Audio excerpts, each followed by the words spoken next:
Комисијата за заразни болести бара владата на потек да одлучи дали ќе го крати работното време на угостителските објекти.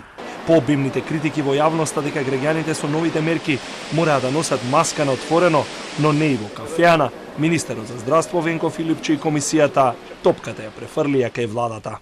Денеска и предложивме на владата угостителските објекти да работат со скратено време до 21 часот наместо сегашното до 23 часот.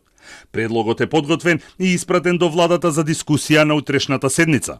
Рекордите на ново заболени пациенти во вториот бран од пандемијата го отворија прашањето каде граѓаните најчесто ја шират и префаќаат заразата, на што здравствените власти ги предложија мерките за носење маски на отворено, забрана за групирање на отворено и редуцирање на патниците во градскиот јавен превоз.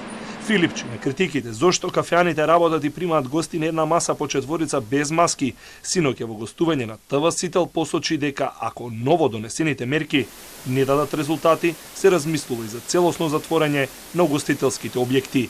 Филипчи, комисијата, но и премиерот Зоран Заев постојано ја отфрлаат можноста за воведување карантин или полициски час, иако повеќето од земјите од Европската унија ги усвоија деновиве овие непопуларни мерки врз целото население.